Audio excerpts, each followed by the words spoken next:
We come tonight to Cosimo. Cosimo is one of the fine figures in human history. You can go a long way before you find someone like him.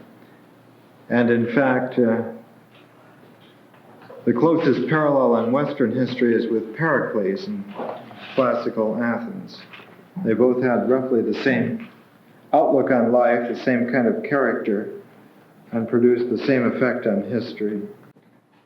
They never talked about it, but he might have been a reincarnation of Pericles. They certainly talked about the reincarnation of Plato in Gemistos Plethon, the great Byzantine scholar. I have a photo of Cosimo adoring the infant Jesus. And as soon as I can, I'll get all of these on slides so we can see them appropriately. Cosimo, and I always mispronounce his name on purpose in deference to his greatness, he is actually the person responsible for the Renaissance more than any other figure, although the core, the root, is due to Dante. It was Cosimo and his genius and excellence as a man that was able to carry it out and bring to pass the structures and the forms and the basic nutrient out of which human life could proceed. And as you will see tonight, it was a very peculiar formative time in history for him to arrive, and I think the least that we can say is that he probably was one of Fra Angelico's brother angels. We have before us an interesting situation. The father of Cosimo, Giovanni de' Medici, was one of those bulldog-looking Tuscan gentlemen, spoke softly and acted directly, was elegant in not an affected way, but elegant in that he usually could size up a human being quite accurately and proceed to business. And as a consequence, Giovanni de' Medici built up a fabulous fortune. And he focused the power of the family in the banking business. So Cosimo was born into the banking business. It was a banking empire. It was a family that owned banks in Florence and Paris and London, Bruges, Naples, Genoa. In other words, they had branches of their bank everywhere in Europe. And as a consequence, because they could swiftly make decisions around the family dinner table, as it were, they facilitated international business, and it was a new aspect to life in the early 15th century. And because of this hegemony, and because of the wisdom of the first two great Medici figures, and the family, of course, continued for 400 years, and eventually every royal throne in Europe was sat upon by a descendant of the Medicis. But Giovanni and his son Cosimo, who was 40 when his father died, focused the power of the Florentine banks on making the international currency of the time, the gold and silver Florentines. We'll have a slide of those. They're interesting to observe and see. It meant that the basis of business, whatever you were to take up, was in the mode of the currency of the Medici family. And on one side of the coin is a fleur-de-lis that was later on added to the Medici coat of arms by permission of the French throne. And on the other side, we have a haggard St. John Baptist with his long St. Andrew's cross crozier and his wild hair suit.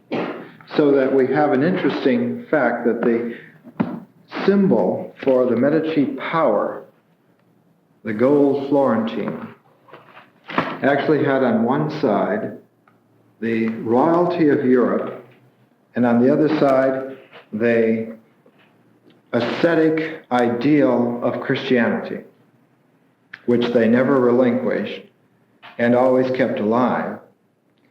And it's interesting to note that in the age when it was discovered the true history of the Christian church, that the Medici family, who were in a position through Cosimo and his grandson Lorenzo, more than any other human beings at the time, did not give up their faith, even when they made great discoveries. Great discoveries were made unto them as to the real history and real nature of the Christian church. So Cosimo, who was styled after his death Pater Patriae, Father of the Fatherland, and considered as the most effective human being of his time. When he was born in 1389, Chaucer was just 49 years of age. And it's interesting to realize that for us in our mind, when we think of Chaucer at 49, we think of the medieval world. And yet when Cosimo died in 1464, we immediately think of a world which is modern. And it is due to the genius of this man that that lifetime of just 75 years should have pole vaulted over all of the obstructions that had been holding up the advance of history. I know this sounds like an anachronism, harking back to the idea of progress, but you will see that there were obstructions in the way, had been in the way for about 900 years. And Cosimo was able, with the help of a staple diet of encouragement, bringing forth some of the best artists and minds of all time, was able to open up the doors and let a little light come into human history. We today live in a culture, in a society, which is directly descended in an unbroken line from that civilization that Cosimo generaled into being in the 15th century. We have the same lineage to Cosimo's Renaissance as Augustan Rome had to Periclean Athens. That is to say, we are somewhat imitative of the situation, but the appreciation outweighs the imitation. And so by consonance and resonance with quality, we overcome the defects that mere falsity and imitation would have bred. As I said before, one of the great aspects of Cosimo's background was that as a young man growing up in this family under his father, we can imagine to ourselves the dutiful youngster watching the successful old bulldog wend his way without ever having to raise his voice, without ever having to really resort to arms. Young Cosimo grew up understanding that one had to persevere in a strategy of life and not to push a tactic of triumph or react to some temporary defeat. And so this overwhelming sense of building up a strategic pattern of operation is the most immediately noticeable quality of Cosimo's character. And in this, he is almost unexcelled in human history, east or west. When he was first mentioned, we find that he is 25 years old, and it's about 1415, and there was a great ecumenical council of the Christian church. They were trying to find some way to bring the Eastern church and the Western church together. And they had tried once before at Pisa and had gotten nowhere. And now the Emperor Sigismund had sponsored this great ecumenical council. And it was to be at Constance. And this Council of Constance was assembled. And at the time, there were several rival popes who had come into possession of various factions of power. And one of those rival popes was John the 23rd. And Cosimo first comes into notice in written history that when the council decided to depose these rival popes, Cosimo, who had been a personal friend and envoy assigned to be with John the 23rd, escaped with his life because he was able to don a disguise. And so he comes in a moment of intrigue. And it's the first time we actually hear of him. There are no records that allow for us to observe his character as a younger man. We can only conjecture and piece together and suppose. The next time that Cosimo comes into the picture, he is thrust upon the world stage by the death of his father. And when Giovanni de' Medici died, Cosimo and his brother Lorenzo jointly were to have the family fortune and responsibility for it. And there are actually, from this moment on, two lines of Medicis. The one line of Cosimo will be most important for our course. And if we were to follow European royal history, some 200 years down the line, 300 years down the line, it would be Lorenzo's branch that would come into play. But for our purposes, it is Cosimo and his grandson who are most important for us. With the death of his father, Cosimo realized that he would have to establish himself as a trusted confidant, Italian style. And to do this, he desired to brighten up the image of himself by building a new palace. He got his friend Brunelleschi to design a palace for him, but then looking at the design, realized that it was a little bit too ostentatious. So he brought in another friend of his, a younger architect named Nicoloso, who then designed the new Medici palace. And as the walls were going up and reached past the first story, and one could see the ramparts of the second coming up, many of the most powerful other families in Florence got together and they said, we've got to stop him now. He's a winner and we're in trouble if he stays. And so they made a great claim to the fractious residents of Florence, and they said, this man is a monster in disguise. He's going to try and take over the state. We've got to seize him and put him into prison, which they did. And his brother was exiled.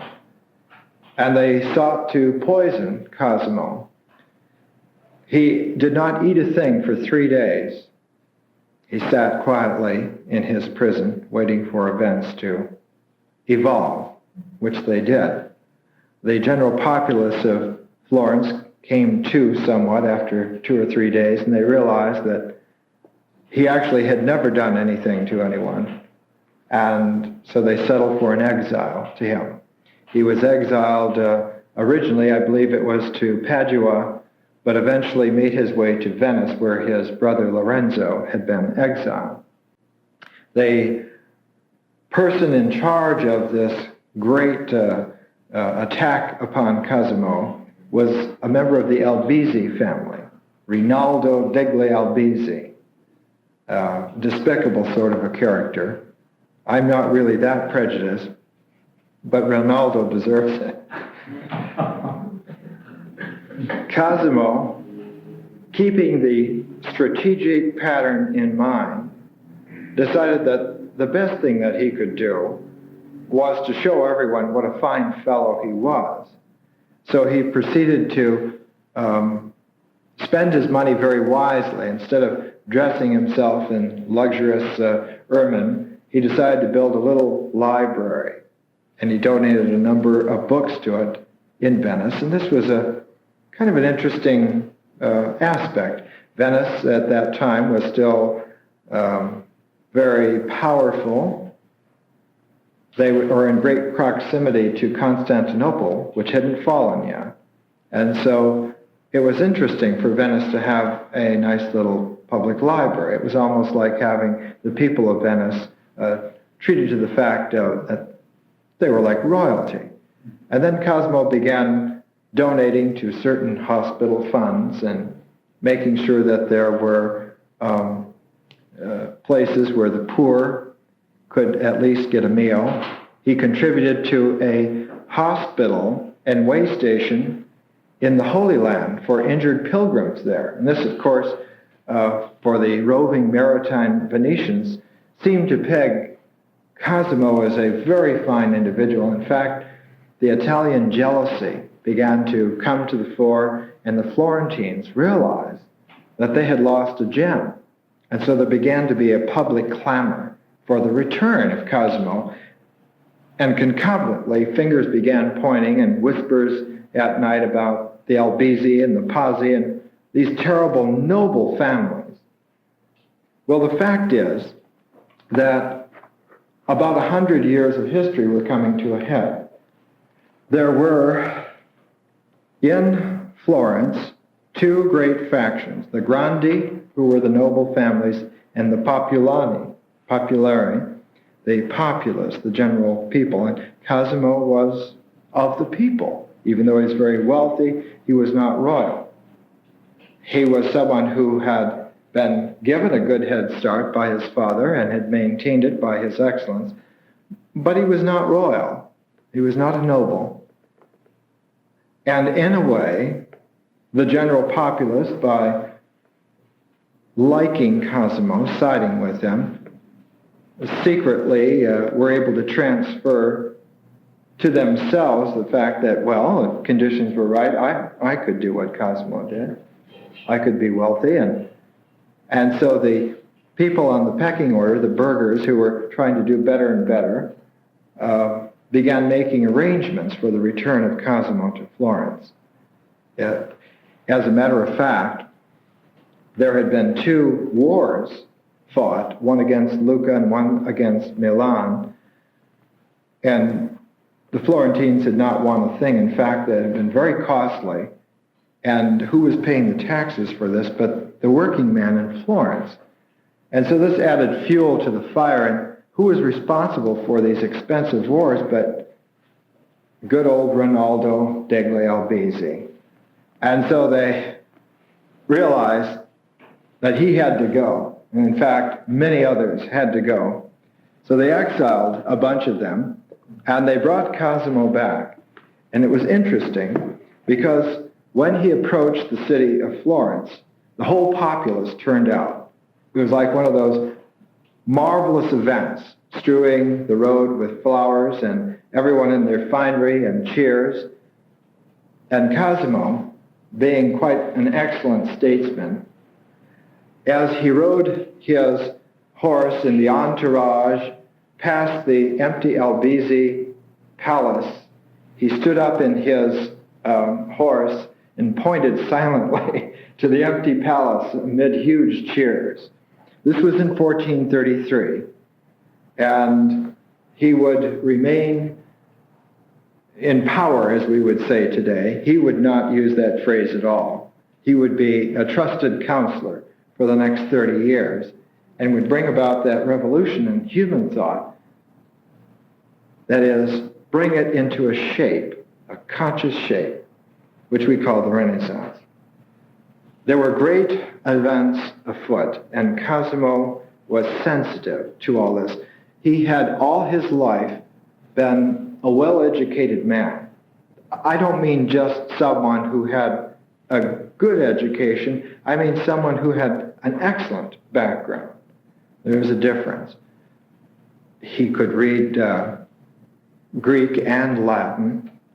He could read Hebrew and Arabic. And of course, he could converse in all the European languages where the family had banks, so English and French, Italian, and a few other languages were available to him. But what is more, the man loved learning.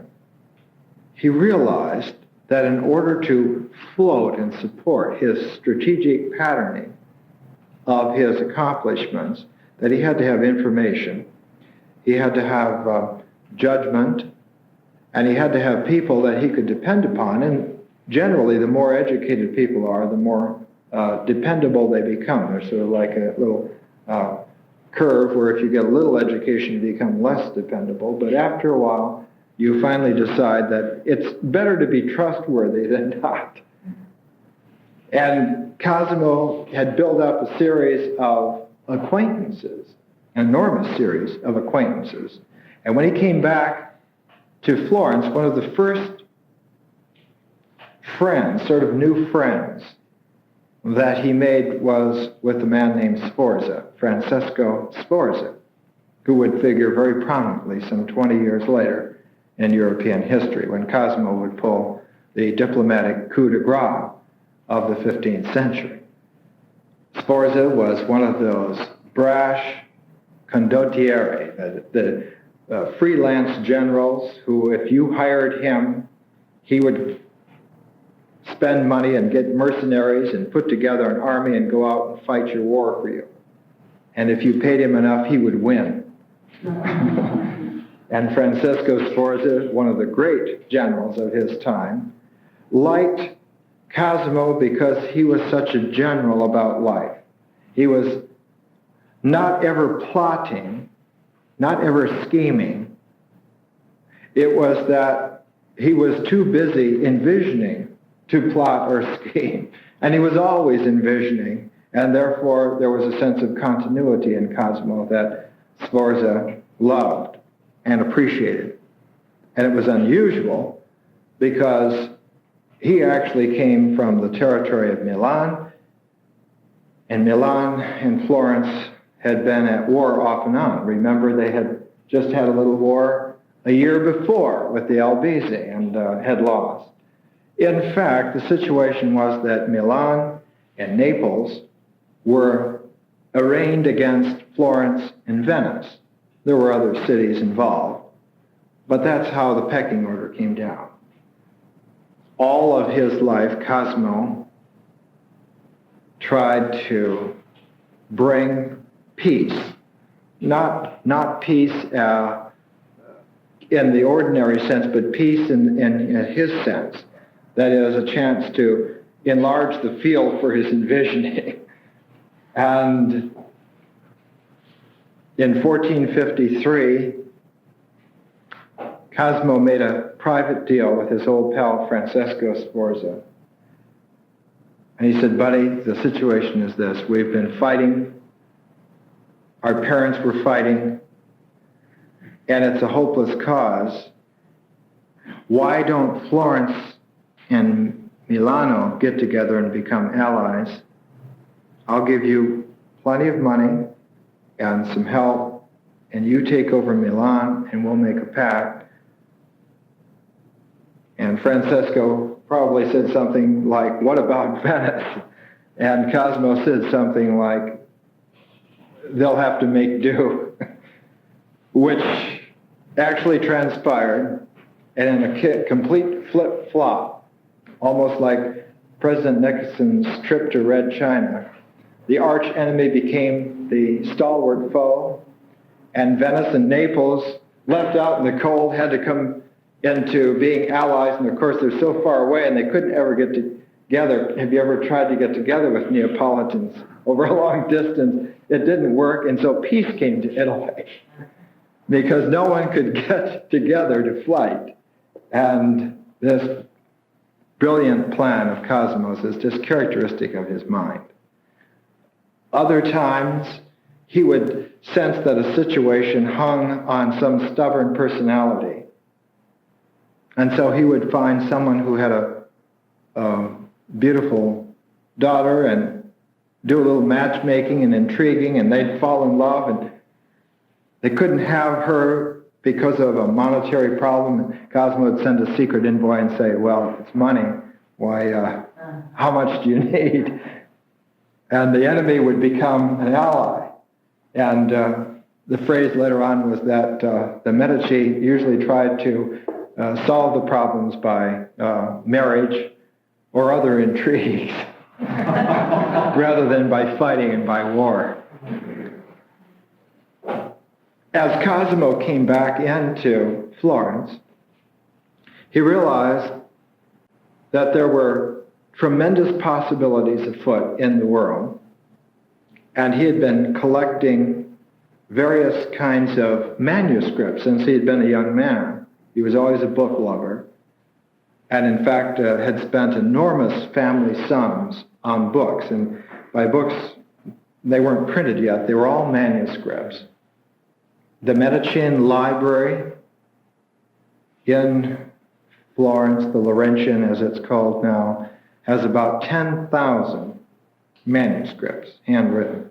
So Cosimo is a very avid collector of books.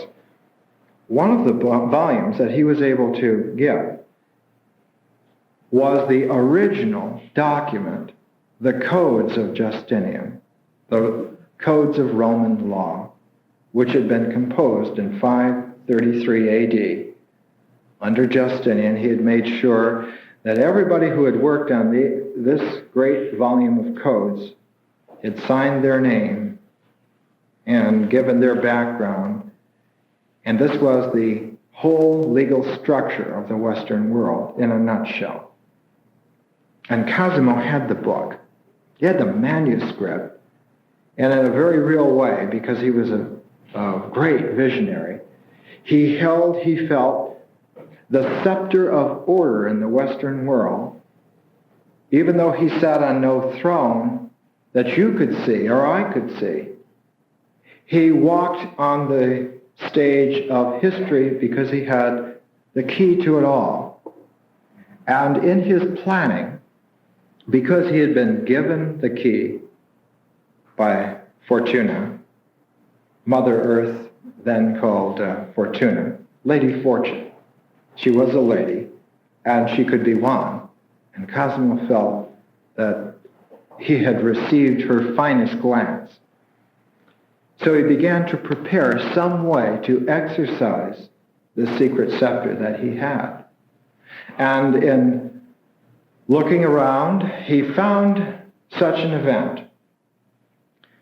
In fact, to sort of help prepare for it, we have to digress just for a second in a little arc of excursion. He had come back to Florence in 1433. And in 1436, Brunelleschi finished the dome in Florence. Il Duomo was finished. And, of course, Cosimo, being a genius, a great carnival director of ceremonies and events, staged the best consecration anybody had ever seen for this temple. He built a raised platform from Santa Maria Novella through the baptistry direct to the doors of Il Duomo, and then covered the whole thing with expensive silks and tapestries, and then had a whole entourage, including the Pope, his friend, Eugenius IV, who was residing in Florence. He stayed there for about 8 years. Rome had become untenable in terms of staying alive.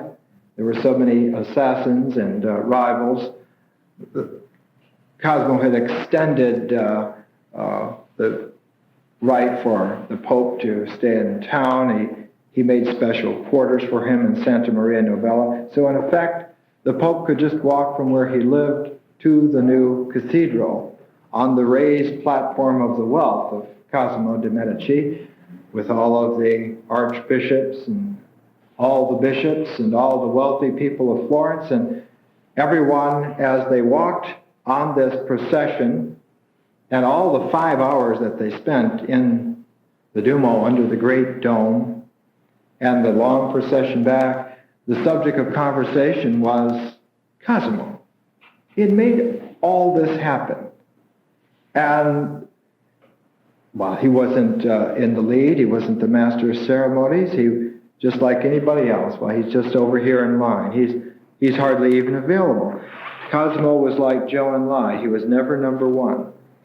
Very wise. In Gozzolo's Adoration of the Magi, we find Cosimo in the background, almost hidden by his son, Pietro the Gouty. But as we look at these pink faces or pale faces, the face that stands out like the quarterback who has his eye on the goal is Cosimo. His intensity of purpose, just barely disguised by the elegant manners and the seeming business of doing banking across the face of the world. Cosimo, in fact, was planning very great things because he had these hidden sectors. And he was king of the world in terms of history. He was a temporal monarch and not so much in the spatial realm. You could take a snapshot of him any day and he didn't look like it, but over the long run, Cosimo would win because he was after a triumph of the human spirit and not after an empire. He knew what earthly empires were. The gold florins were part of the family treasure.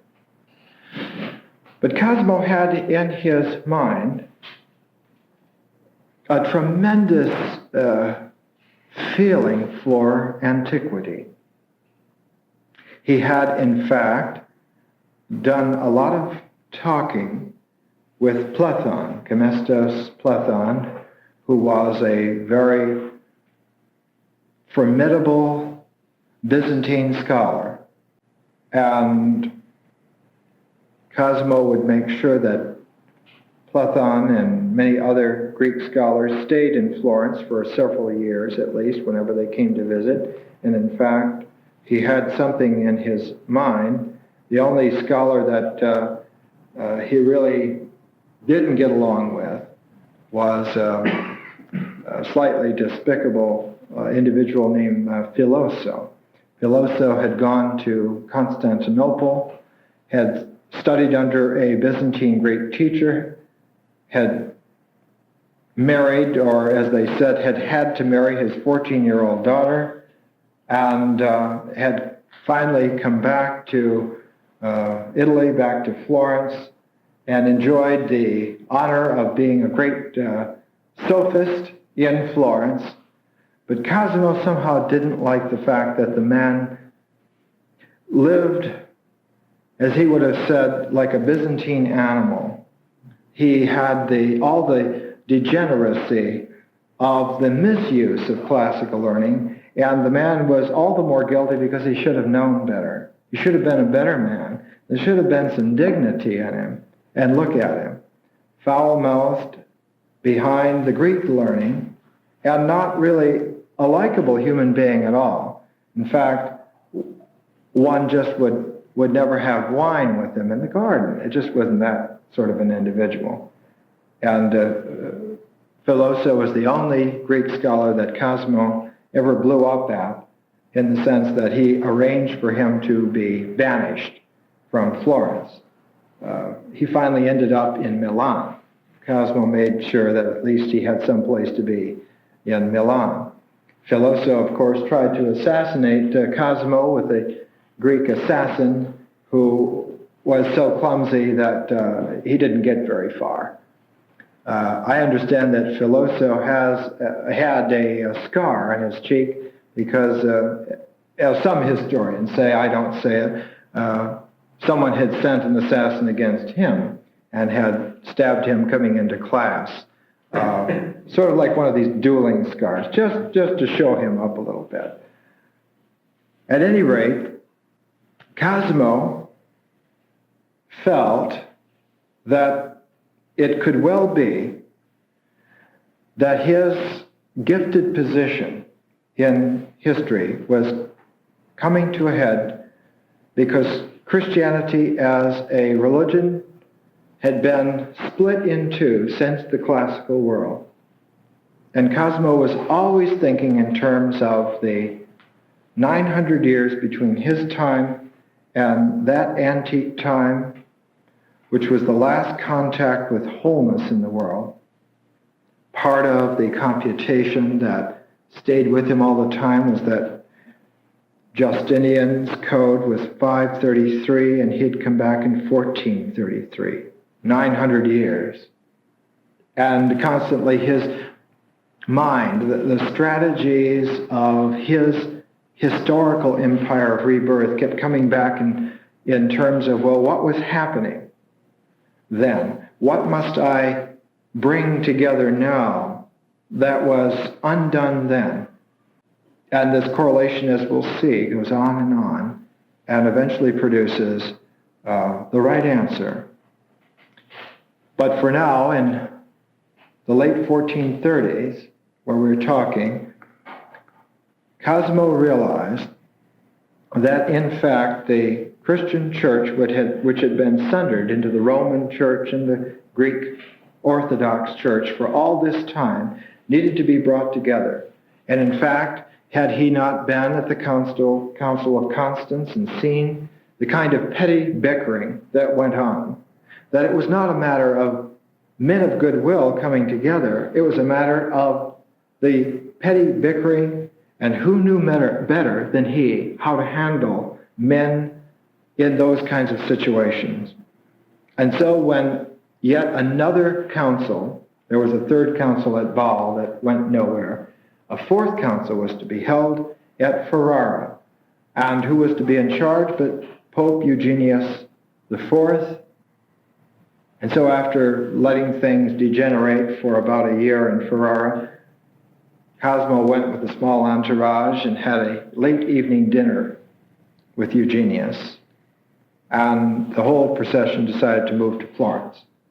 And they did, and Florence became then the ecumenical center of the world for the 6 months that this council was to be held. And this time, Cosimo wanted it to succeed. He wanted to bring the two branches of Christianity back together again, make it whole again.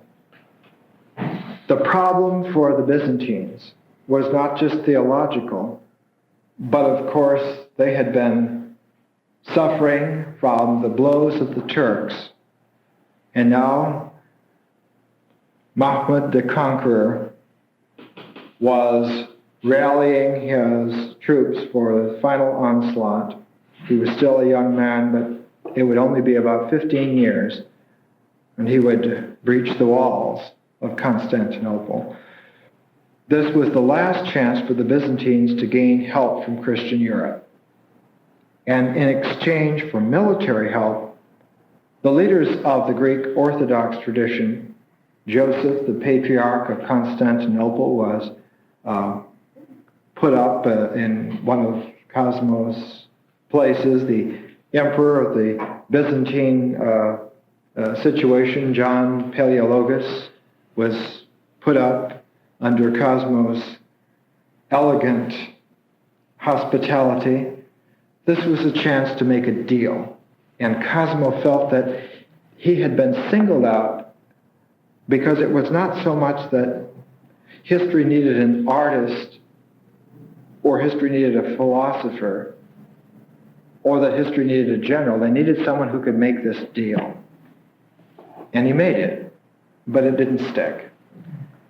On the 6th of July in 1439, the Patriarch of Constantinople and the Roman Emperor, Pope Eugenius IV, had their envoys embrace under the Duomo, under Brunelleschi's vast dome, and issue a plaque which was carved in marble and placed in the church that Christianity on that date had come back together and been a unified religion. And they believed, the representatives believed, that it had been done. Cosimo believed that he had made the deal. But of course, when the Byzantine emperor went back and the details became known to the Greek Orthodox population, they almost to a man rose against this, would not accept this, because the basic contention all the time was that the See of Rome, which was in charge of the Pope, was just but one see, and there were maybe 12 or 15 other sees in Christianity of equal stature. In fact, there were some sees that were even older than the See of Rome. So that the Pope was but one leader, a metropolitan of Rome, and not the leader of the Christian church at all. He was not a pope in the sense that we would think of a pope today, but was simply one among many, or as they would even have said, the first among many, using Augustus' old Principate policy, that there are many princes in the world, but I am the first of the princes. The Greek Orthodox Church would have gone that far. Part of the problem in the research that came up, though, was that, in fact, the whole research in Florence in 1439, digging back into the documents, the scholars who actually could read Greek, bringing the documents with them to argue the cases. Somebody in Cosimo's library brought up the fact that the donation of Constantine, this document from the 8th century, Charlemagne's time, was forged.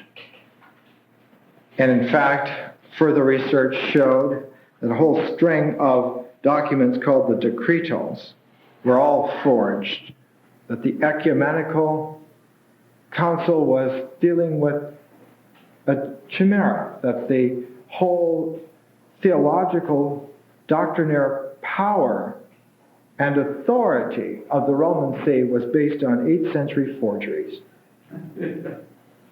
How could this be? They asked.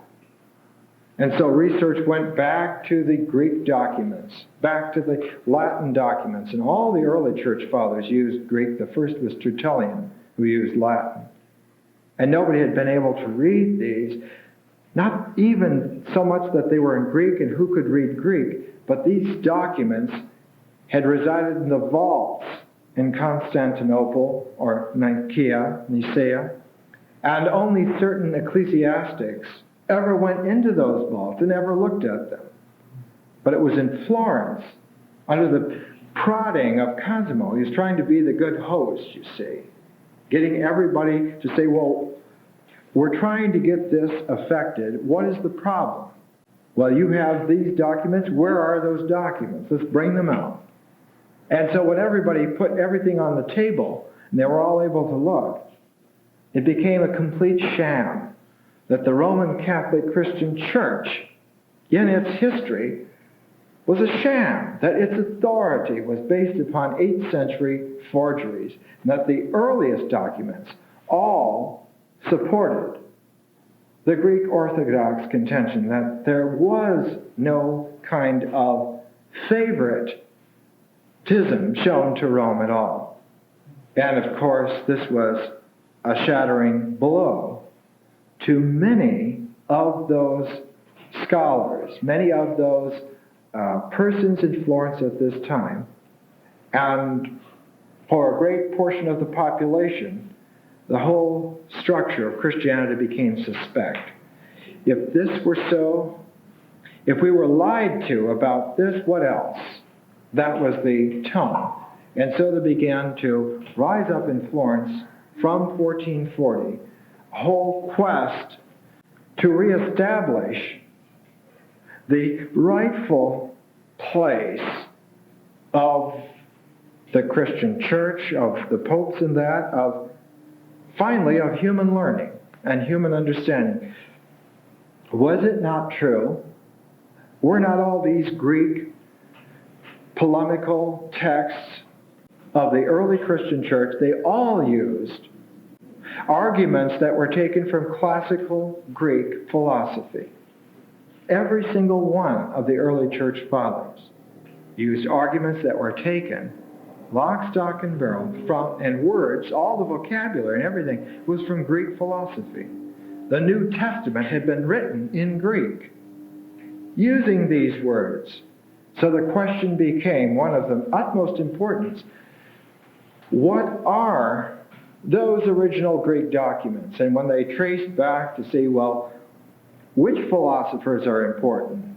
And finally they found the philosopher who was important, the grandfather of all of this, was Plato. And Cosimo, thinking in his mind, he had thought all the time that the laws of Justinian were the place to base himself. And then he realized that it wasn't the laws of Justinian, it was the dialogues of Plato that were the ultimate fount of authority in terms of the history they were trying to reconstruct and understand.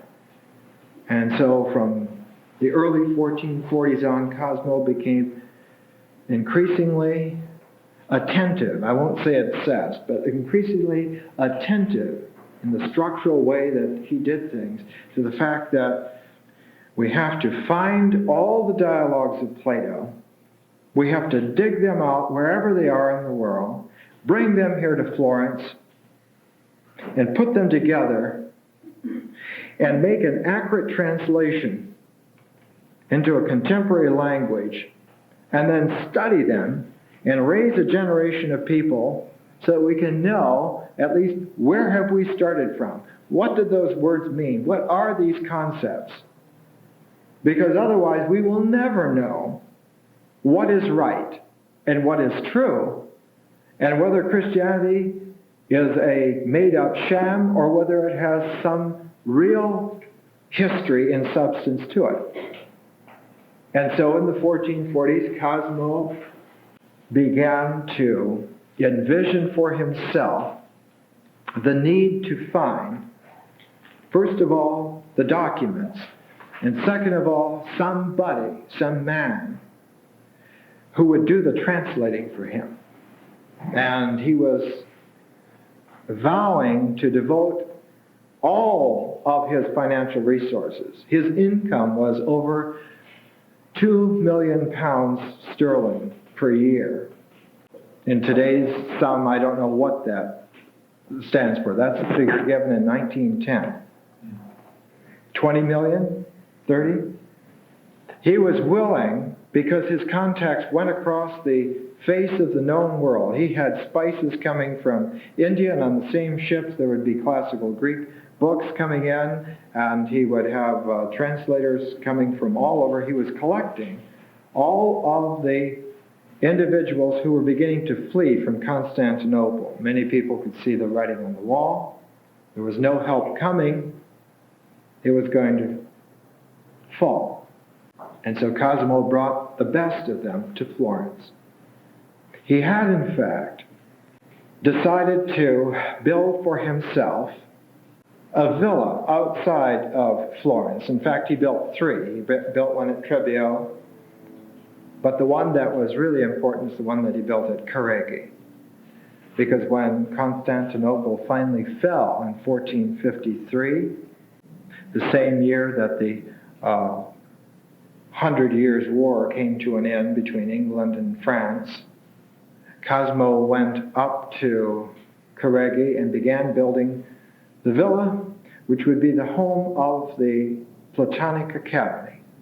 Because interestingly enough, the Platonic Academy, Plato's school, his academy, had closed in 529 AD, about 900 years before. And that became for Cosimo a more significant date than the 533. He had, after all, been very close. It wasn't so much returning back to Plato, because the ancient world had had a continuity of Plato unbroken. Plato had founded his school in the 5th century BC, and it had been unharmed by all the vicissitudes for 1,000 years in the classical age. No matter who was in power, how bad or how good they were, no one destroyed Plato's school, because it was like the sacred shrine of intelligence, and they all knew this is the navel of understanding of where we are and who we are. And it had only closed its doors in 529 because there were no more students. No one destroyed it. It was just that no one cared anymore. Human beings are capable of this kind of neglect. And so the doors were closed. There were just no more students. So Cosimo, thinking to himself, the task that I need to do is reopen Plato's Academy. And it's not going to be in Athens, it's going to be here in Florence. And there's some connection between Athens and Florence. And there's something about that 900 years. And the continuity of the ancient world is going to be reinstated. And we are going to bridge over the 900 years of these ages of ignorance with our efforts and triumphs now.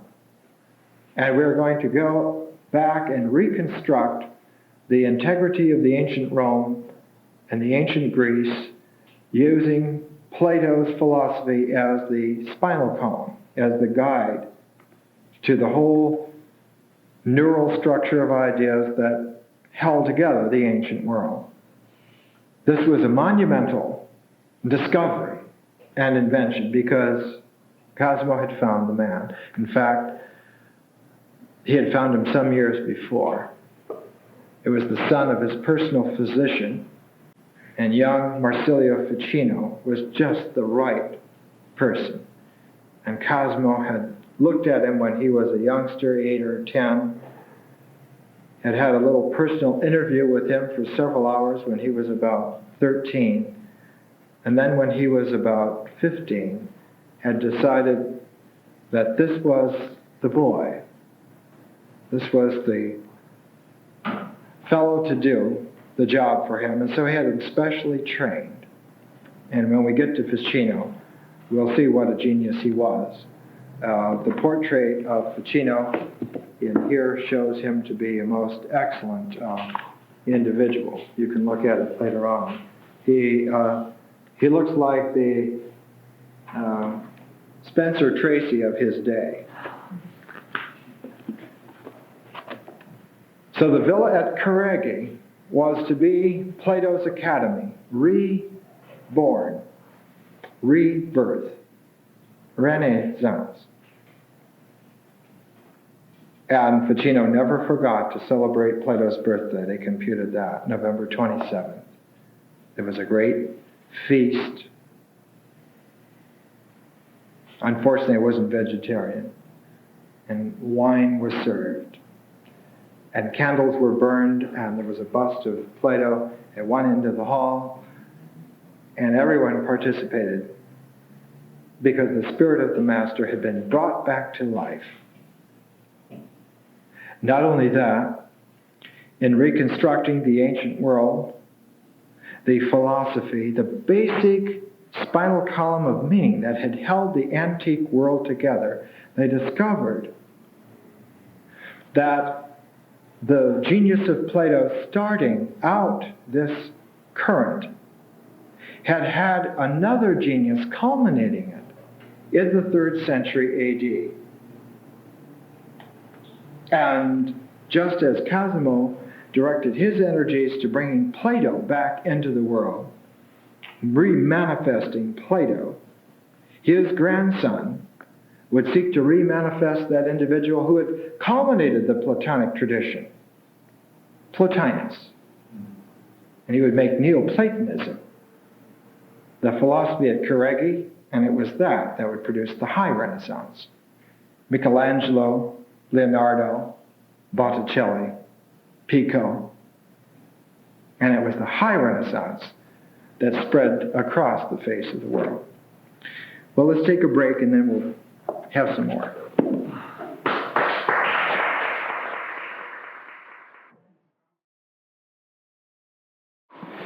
The contrast between the excellence of the ancient Greeks and the degeneracy of the late Byzantine Greeks was very telling to the Florentines. The general populace in Florence took note of this. In the paintings that we have from the late 1430s, 1436 to about 1440, the paintings that were done at that time, mainly the Adoration of the Magi by Gentili da Fabriano, and several other adorations of the Magi, Gozzoli and so forth, show an amazing sequence of costumes, wild headdresses and strange garments and odd gold amulets. And this would be the last time in world history that this collection of garments and costumes representing all of the cultures of the Christian East were to be seen. Because when Constantinople fell, it erased the Christian city from the world. Of all the cities in history, only Constantinople had been founded specifically for the purpose of engendering the Christian religion. It was known in Florence at this time as the Christian city. And when it fell in 1453, it wasn't very long before Venice also had a curtailment of its maritime empire and quickly shrank down to just the collection of interesting artifacts on the edge of the quays. Through the activities of Cosimo, all of the dynamic of the Byzantine civilization flowed in a current to Florence. It was like an electrical charge that just went from one pole to the other.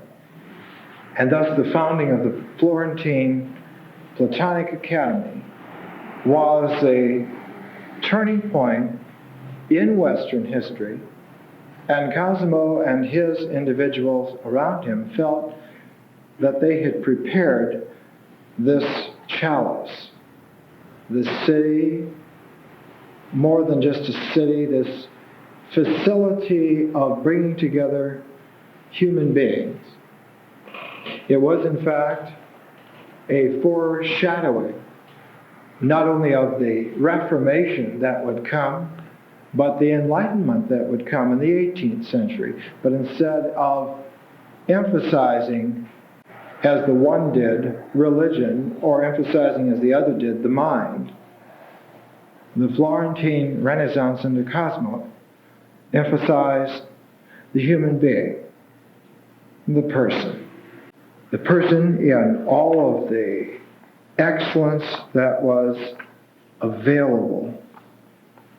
In fact, when Cosimo was buying the old monastery of San Marco and redecorating it, putting in the first great library, it was the librarian of his collection in San Marco that would be the next pope, who would take the name Nicholas V, and who would set out to rebuild Rome just as Cosimo had built Florence. It was in the time of Nicholas V then that Rome began to come back. It was just a collection of ruins up until then. It had been sacked and vandalized, and it was a mess. It was such a mess that the discovery of a headless statue was a cause célèbre at the time. And of course there would be thousands or tens of thousands of them uncovered from the rubble. Rome had lain sacked for more than 1,000 years, and that's a long enough time for there to be quite a overlay of rubble. And these great sculptures and friezes of antiquity, the pieces of architecture, the colonnades, were all yet to be dug out. The first people to go and dig for relics in Rome were two of the personal friends of Cosimo, the great artists Brunelleschi and Donatello. When Cosimo was exiled, all of his friends left. Donatello went to Rome with Brunelleschi, and they dug around, and they were called treasure hunters because they were actually looking for the pieces of antiquity, the sculptures and the architectural pieces. But they were not looking just as collectors or treasure hunters. They were not even looking as antiquarians. They were looking as Cosimo visionaries. He'd enthused them all with his capacity to see the resonance of meaning in the piece. It isn't just this phenomenon that exists, but it's the noumenal connection with reality flowing through this phenomenon that exists. This is malleable, and what it brings back into manifestation is the invisible. And if we carry that capacity, then man has a dignity that raises him eventually, as they would say in the High Renaissance, above the angelic orders. Because his dignity consists in being able to not only descend to the depths, but to soar to the heights along the spinal column core of the universe and all of its horizons of meaning. And by his mercuric messenger service, moving through all the echelons of possibility, is man, who is the messenger of God. Not the trumpet of Gabriel, not the sword of Michael, but the comprehension of man through his hand and through his mind. This became so well known in later times that it was scarcely thought to be extraordinary. When Michelangelo would bring it to a culmination, excuse me, the comment at the time was that the butcher down the street could have done just as well if he had had the time and training. That every citizen of Florence, the general populace of Florence, the common man, had been raised up in this vision. It was not just for the few or the talented. It was, in fact, public. And this is the key to Cosimo's personality and the tone that he lent, because his library was available to everyone. If you were an honest researcher or scholar, and that's what they called pilgrims or questers in those days, if you wanted to know, you were welcome. You would be fed, you would be put up, and if you were legitimate, as long as you were legitimate, you would be taken care of, and you would have access to the cream of the ancient world. They had there the original documents that have become the codices for all of our editions of Tacitus, Sophocles, Aeschylus. All of them were there. The earliest Bible at that time, the Codex Armanianus, all of it was there, all of it was available for the public. And what was more, Cosimo, as the man making the pattern come into manifestation, had brought this powerful vision not only into being, but had portioned it out and fed it out and tied into it a whole cluster of geniuses who were alive at the same time. And just as Brunelleschi and Michelozzo, Donatello were working, he also had Fra Angelico and Fra Filippo Lippi. And what were they doing? Well, we have talked about it in these lectures leading up to this. I have a description here of Fra Angelico's painting, which I wish to introduce, not as evidence so much, not even as an impression, but just to underscore the mystical quality of the envisioning capacity at this time. All the mystic thought of the middle world, the passionate love of God in man that beat in the heart of St. Francis, the yearnings of Dante's soul after a higher and more perfect order of things, are embodied in the art of Fra Angelico. The brilliancy of color and richness which he gives in his pictures of angels and heavenly scenes are marvelous, full of marvel. They are. In his picture at Cortona of the Annunciation, Fra Angelico's first version of his favorite subject, the angel's wings are gold-tipped with ruby light, and his robe is a marvel of decorative beauty, studded all over with little tongues of flame embroidered in mystic patterns. His picture of the coronation of the Virgin is one of the glories of the Louvre, and in it he has lavished the richest ornament in the most radiant color on the angels who stand before the throne, each with a spark of fire on his forehead and glittering stars on the purple wings. The gorgeousness of the vision, held firmly in the conception of an agile yet tough mind, in a situation that was so unstable that it was only Cosimo and a few years of his son and grandson that held it stable. It would all come crashing down.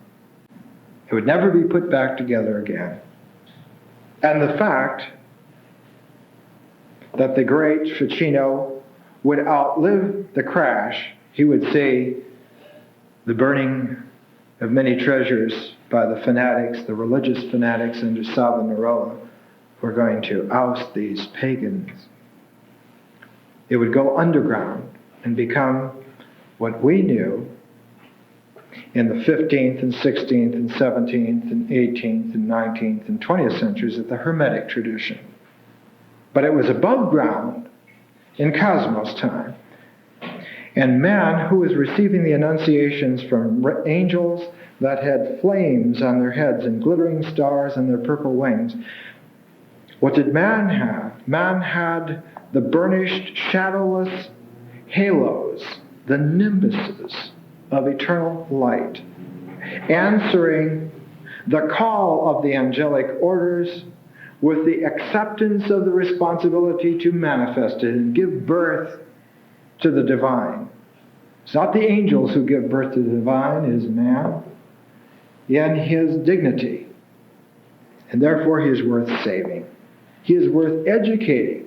He is worth being given the treasures of understanding, because he alone can use them.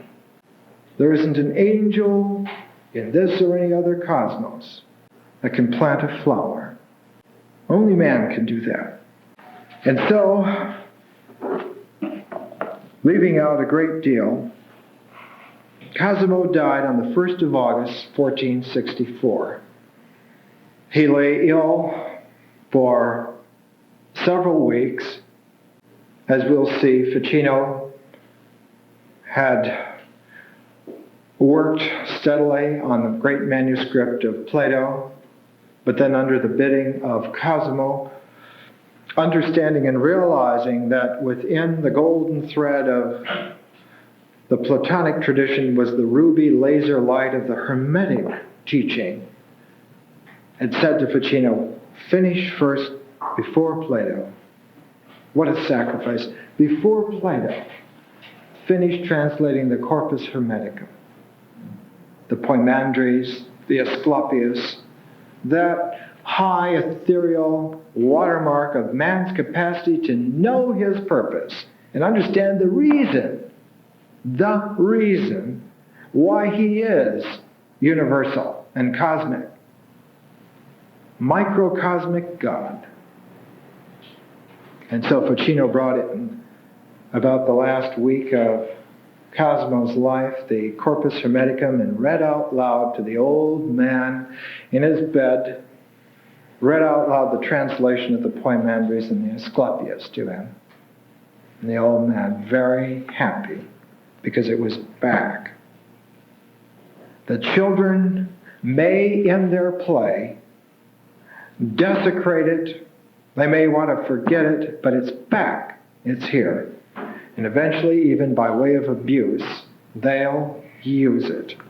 They'll understand. When he died, there was an interesting event. His burial was to be in the wonderful church there, San Lorenzo, that was built by Brunelleschi. Brunelleschi, when he had died, was buried in Il Duomo.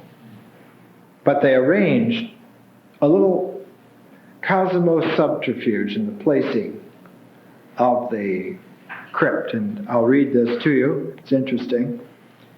And if we penetrate into the vault below, we find in what a peculiar way the special honor to Cosimo was carried out.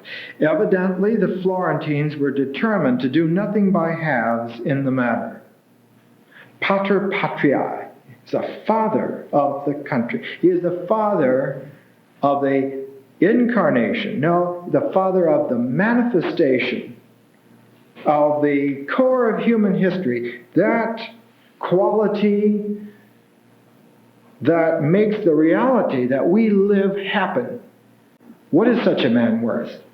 For instead of finding, as we should have expected, a sarcophagus with Cosimo's name on it placed in the vault underneath the memorial slab in the pavement of the church, we find immediately below the porphyry slab. Porphyry is purpled marble. Porphyry slab, a large square pillar of about 8 feet on each side, extending right up to the floor of the church above, and having on it only the Medici arms.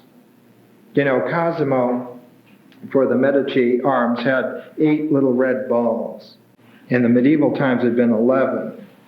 And then Lorenzo would get the right to have the blue cloudless sky with the 3 gold fleur-de-lis. And he replaced one of the red balls, and then it didn't work with 7 red and 1 blue, so they made it 5 red and 1 blue, made it 6. You can always tell what age you're in for the Medici by the heraldry. Cosimo was 8. So he's not down where he should be. Where is the body of Cosimo? Well, this 8-foot square pillar extending right up to the floor of the church above and having on it only the Medici arms and 1 short Latin inscription of 5 words, simply stating that Piero, his son, has placed this to the memory of his father. This pillar is Cosimo's tomb. His own name does not appear on it at all. That is borne by the porphyry slab above, and the whole being thus joined together into one monument. It was an honor never then or afterwards accorded to anyone else, and thus is Cosimo, after all, in reality, buried in front of the high altar of San Lorenzo. And Michelangelo, later on, when he would do the Pietà, would be tipping his hat and thanks to the master who created this, who was held in the Pietà of San Lorenzo right in front of the altar.